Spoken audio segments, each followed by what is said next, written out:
Good morning, everybody. You know, we've been talking in Philippians chapter 1 about joy. And last week we read this verse. I'm going to read it again to you. Philippians 1:27. Whatever happens, conduct yourselves in a manner worthy of the gospel of Christ. Then, whether I come to see you or only hear about you in my absence, I will know that you stand firm in one spirit, contending as one man for the faith of the gospel. Now, last week we talked about the first part of this verse. We talked about the joy of knowing who we are because we are in Christ.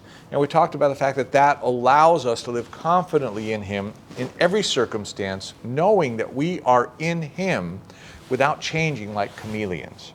Well, today I want to talk about the second half of the verse where Paul talks about contending for the faith in the gospel. You know, joy in the gospel gives us strength in this regard. Joy in the gospel helps us to contend for the faith we have in Jesus Christ. But the thing is, we have to understand the depth of the grace that we have received in Christ in order to embrace the joy of our salvation. Think about this. If you won $1 million, you'd be very happy, right? You'd be ecstatic. You'd be amazingly happy. But what if you were someone who in your own mind somehow were convinced that even though you were poor, you were very rich? You had this delusion that somehow you had all the wealth in the world and you didn't need anything else. It wasn't necessarily true, but that's what you're thinking. That's what's going on in your head. You have this misconception. Well, the $1 million wouldn't seem like a lot of money to you then. It wouldn't seem like something that you really needed. In this case, the joy of winning that money would elude you. It would not be there.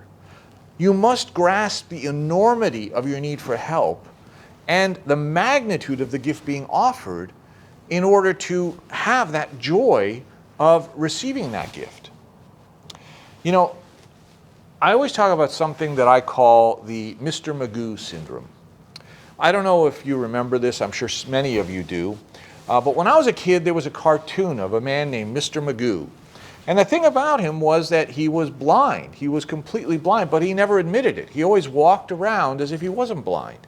He always walked wherever he wanted, but somehow every time he came to an obstacle or a cliff or something, another person would put something in his way so that he would get over it. So he'd walk over the cliff and end up on the other side, and he would never even know that it happened. Well, Mr. Magoo, the interesting thing about it is that he was never thankful. He never thanked anybody for anything. People were constantly doing things for him, constantly saving him, constantly stopping him from falling into cliffs, from falling into holes, from running into walls, from all kinds of things. But he never was thankful. He never experienced any gratitude because of two things. Number one, he never admitted the fact that he was blind. So he never admitted he needed anything. And second of all, he never saw the things. Because of that, he never saw what people were doing for him. So he was a very ungrateful person. And I think spiritually sometimes we go into what I call Mr. Magoo syndrome, where we just don't recognize our need, and we're blind to what we need in Christ, and then we're blind to what Christ did for us. And so in that case, we don't experience the joy. Now, the second thing he says is that in order to, once experiencing that joy, we need to contend for the faith we have in the gospel of Jesus Christ. Contending is a sports term, and it refers to being in a contest in the arena. And he's speaking to them as if they were a group contending together to win a prize. Now imagine if you're a team trying to contend together to win a championship, but each of you understands the rules differently. Each of you understands what the coach has told you differently. Each one of you understands the goal differently. You all understand how you're going to work together differently, and nobody is on the same page. Well, obviously you're not going to succeed. So Paul says, you know, whether he's there to see it himself or whether he's far away and hears it from others, he just wants them to know for their own good that they need to find their joy from the same thing, from the same gospel, and be on the same page and contend together for the gospel of Jesus Christ. Contending means you're struggling for a goal or a mission, and that goal or mission is not yours, it's the coach's. And in this case, it is the goal that Jesus has given them. And commitment to that struggle comes from joy.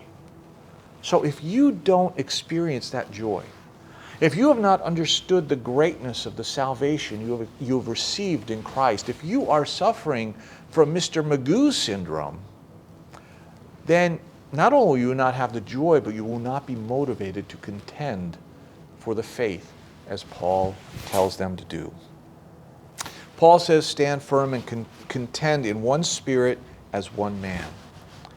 That happens when we all look to our joy and our faith in Jesus Christ. When we all look to the gospel and we get our joy from the same place. When we all understand and hold fast to the full truth of the good news we've received in Him. You know, when I told you the story earlier about the man who may have won $1 million and just didn't realize it, I'm sure most of you thought, oh, that's crazy. Nobody would think that way. Nobody would have that kind of thinking in their head. And you know, even as I fashioned that story to tell you, I thought to myself, this is unbelievable. This is not something anybody would have. You know, nobody would somehow convince themselves that $1 million was not a significant thing. And you're right. That probably would never happen when it comes to money. But when it comes to spiritual things, we are that crazy. And we prove it every day in the way we act, in the things we do, in the way we talk to each other. So I'd just like you to spend some time today meditating on these things, meditating on what you were apart from Christ. What was your need? What was your condition? What was your hope without Christ? And then what has Christ done for you? What is your condition now? What have you received in Christ? If you truly understand the truth of the gospel in your own life, you'll not be like Mr. Magoo, walking around blindly, not being thankful for the things that are given to you so graciously. You'll be filled with an overwhelming sense of joy and gratitude that will motivate you to contend for that gospel together in one spirit as one person with all others who have experienced that same joy in Jesus Christ, so that you can share that joy with those who don't have it.